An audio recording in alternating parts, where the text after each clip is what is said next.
8월 20일 수요일 정리브리핑을 시작하겠습니다. 현재 우리는 서울과 경기 지역에서 발생한 집단 감염이 언제든지 전국적인 대유행으로 번질 수 있는 일촉즉발의 상황에 처해 있습니다. 당국자로서 엄중한 책임감을 다시 한번 되새기며 오늘 브리핑을 시작하겠습니다. 8월 20일 0시 기준으로 국내 발생 신규 환자는 276명입니다. 서울 135명, 경기 81명, 인천 10명 등 수도권의 신규 환자가 총 226명으로 대부분의 환자가 수도권에서 발생하고 있습니다.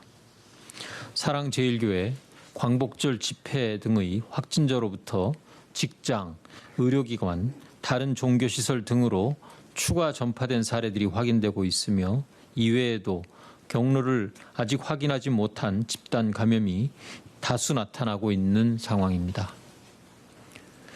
서울 사랑제일교회와 관련하여 8월 19일 18시 기준으로 총 3,263명을 검사하였고 확진된 분이 62명으로 늘어 확진자는 총 630명으로 양성률은 19.3%입니다. 현재 사랑제일교회와 관련하여 추가 환자가 발생한 시설은 11개소이며 확진자가 근무하는 직장까지 포함하면 114곳의 시설에서 추가 전파의 위험성이 있어 이를 막기 위한 집중적인 방역 관리가 요구됩니다. 정부는 이들 시설들에 대하여 시설별 전담 관리자를 지정하고 시설별 방역 관리 계획을 마련하여 시행토록 할 계획입니다. 한편 심층 역학조사를 통해 교인과 교회 방문자 명단을 추가로 확보하고 있으나 연락처가 확인되지 않거나 검사를 거부하는 등 확인이 되지 않고 있는 사람이 약 700여 명이 있습니다. 경찰, 이동통신사 등의 협조를 통해서 연락처를 확보하고 이들에게 신속히 진단검사를 받을 것을 독려하고 있습니다. 8월 15일 광화문 집회와 관련해서는 8월 19일 12시 기준으로 총 53명의 관련 확진자가 확인되었습니다. 사랑제일교회 관련 확진자가 33명이고 이외에 집회 장소에 체류한 것으로 1차적으로 확인된 확진자가 20명입니다. 이들 환자들이 총 9개의 시도 지역에 걸쳐 전국적으로 분포되고 있다는 점, 또 60대 이상의 고위험군 비율이 약 70%에 달하고 있다는 점에서 크게 우려가 됩니다. 정부는 집회 참석자를 확인하기 위해 집회 당시 광화문 인근의 기지국 정보를 활용하고 행사 주최 측에 참석자 정보를 요청하는 한편 대절버스 탑승 명단을 확보하기 위해 노력하고 있습니다. 본인 스스로와 가족, 친지의 안전을 위하여 신속한 검사가 무엇보다 중요하며 사랑제일교회 방문자분들과 서울에서의 집회 참석자들은 즉시 가까운 선별진료소를 찾아 검사받기를 다시 한번 촉구합니다. 최근 방역당국의 신뢰를 저해하는 가짜뉴스와 허위 사실이 계속 유포되며 검사를 거부하는 등 방역조치에 비협조적인 사례가 늘고 있어 우려되고 있습니다. 진단검사는 대부분 민간 의료기관의 선별진료소를 통해 이루어지는 등 방역당국이 인위적으로 개입할 수도 없으며 그 결과를 조작할 어떠한 이유도 없습니다. 정부는 특정 의도를 가지고 지침에서 벗어난 범위의 대상자에 대해 검사를 실시한 바 없으며 실제하는 감염 확산의 위험에서 국민들을 보호하고자 해당 교회의 접촉자에 대해 검사를 실시한 것임을 말씀드립니다. 국민 여러분은 방역당국을 신뢰하고 합리적으로 행동해 주실 것을 당부드립니다. 또한 언론에서도 이러한 가짜뉴스에 대해서는 철저히 검증하여 보도해 주시기를 부탁드립니다. 다음으로 수도권 코로나19 환자 공동 대응 방안에 대하여 말씀드리겠습니다. 정부는 수도권 환자의 증가에 대응해서 지난 8월 17일부터 국립중앙의료원에 공동대응 상황실을 구축하고 각 지자체와 중수본 공무원을 파견하여 공동대응에 나서고 있습니다. 이러한 공동대응 체계를 본격적으로 가동시키기 위해 기본 원칙과 대응 체계를 재정비하고 있습니다. 먼저 무증상이거나 경증인 환자는 생활치료센터에 입소하는 것을 원칙으로 확립하여 병상의 과잉 사용을 방지할 것입니다. 기초 역학조사서와 환자의 증상, 동반 질환에 대한 정보를 바탕으로 생활치료센터 입소 대상을 명확히 구분하고 입원으로 분류된 대상자도 의사의 판단에 따라 생활치료센터 입소 대상으로 분류할 수 있도록 하였습니다. 다음으로 공동대응 상황실에서 수도권 환자의 병상 배정을 총괄하여 수도권 내 병상을 통합적으로 활용할 것입니다.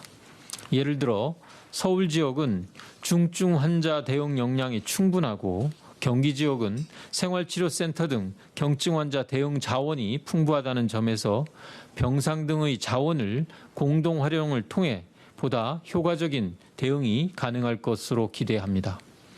또한 중환자 격리병상의 사용 기준을 제시해서 인공호흡기를 사용하고 있지 않은 회복 환자는 일반적인 여유병상으로 전원을 유도하여 중환자 격리병상의 여력을 확보해 나가겠습니다. 병상과 치료센터도 계속 확충하여 환자들이 대기하는 일이 없도록 만전을 기하겠습니다.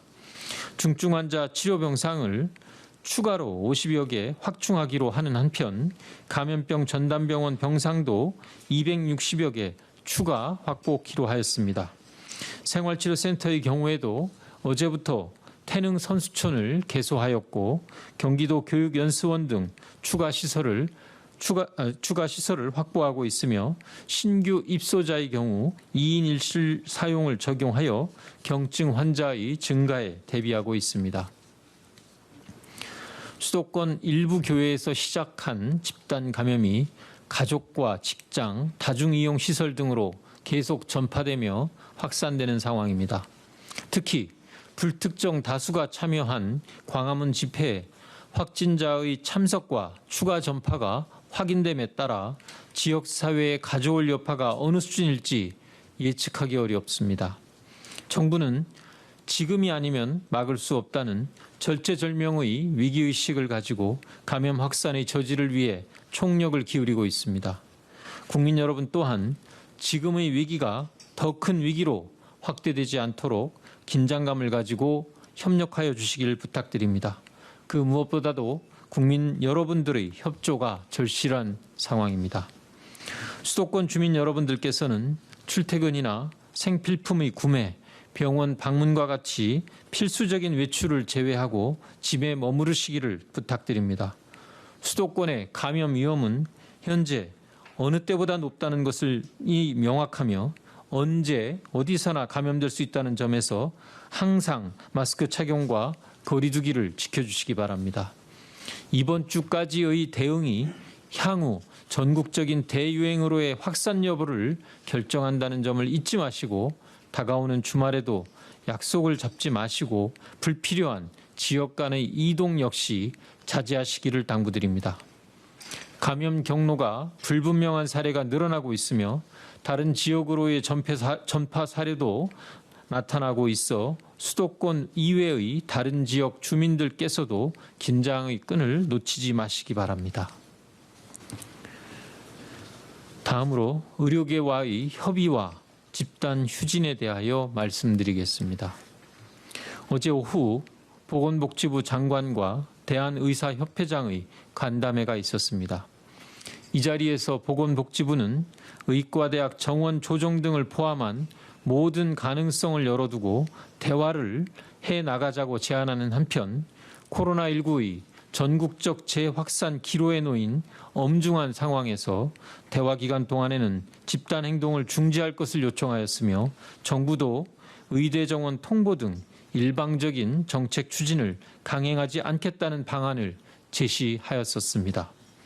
그럼에도 불구하고 의사협회는 의과대학 정원학대, 공공의대 설립의 철회와 첩약 폐지 등 모든 정책의 백지화를 선언한 이후에만 집단 휴진 계획을 철회하고 다시 논의할 수 있다는 입장을 고수하고 집단 휴진을 계획대로 강행하겠다는 입장을 발표하였습니다.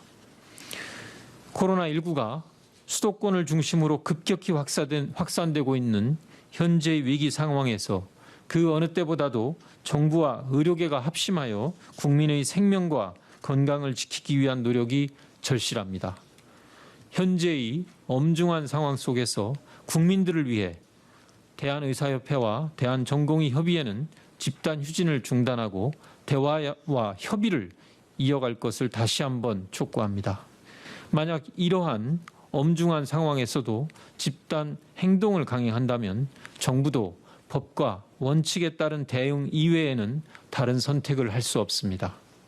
코로나19라는 위기 상황에서 집단 휴진까지 강행된다면 국민들의 불안은 더욱 커질 것이며 그 피해는 고스란히 환자들에게 돌아가게 될 것입니다.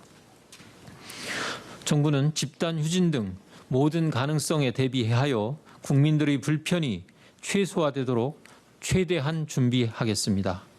어떠한 경우에도 국민의 건강과 생명이 위협받아서는 안 된다는 점을 다시 한번 말씀드리며 대한의사협회와 대한전공의협의회도 집단 휴진을 중단할 것을 재차 촉구하며 국민의 건강과 생명을 최우선적으로 고려해 주실 것을 거듭 요청합니다. 이상입니다.